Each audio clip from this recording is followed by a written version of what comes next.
Hi, so today I want to do my video on Austria and its economy.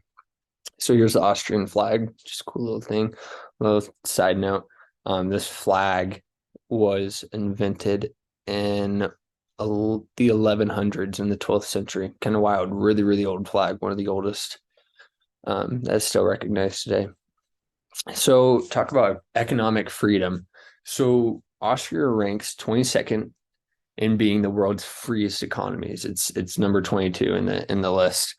And that's kind of impressive because I mean, 5 years ago they were extremely low on the index. They were actually in the negatives.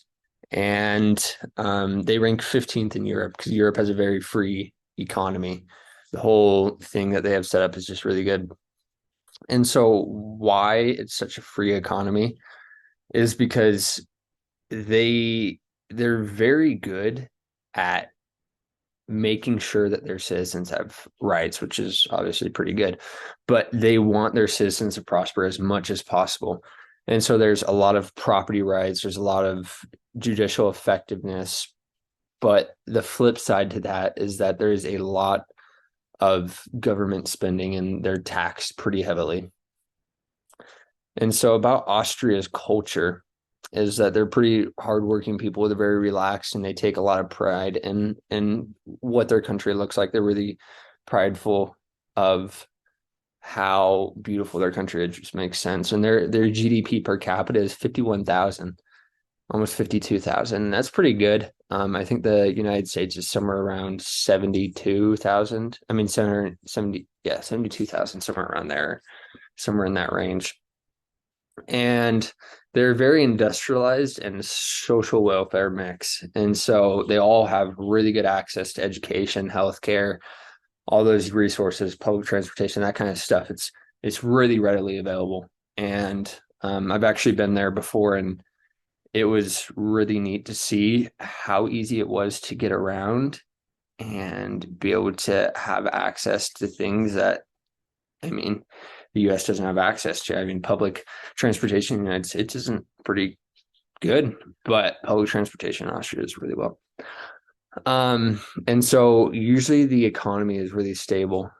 This is what the culture website that I looked at said that it said that the economy is usually stable and a lot of their exports are from refined materials, such as they have a lot of lumber exported and well, not as much lumber as they do have paper exported, and they have a lot of steel and machines and just not raw material stuff that's already been refined.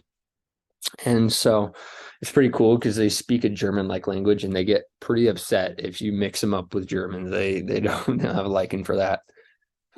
And so the Euro Big Mac Index, this is a really cool website. I actually really enjoyed going through this website. I thought it was really neat. Um, but a Big Mac costs about €4.80, and in the United States it's about 5.36. It says it right there, and the implied exchange rate is 0.91, and so it means it's 1.4% undervalued. And so I think that and Austria obviously uses the euro. They're part of Europe, and that's what they use. And so I think a big part of that, at least in Austria and that place, is that a lot of money goes to um it goes to the government itself. There's a lot of tax spending and there's a lot of government spending. And it makes it so they have to spend less money on other certain things like healthcare and public transportation and stuff like that. And so I really liked in reading more about Austria, and I was grateful that I was able to do this little video.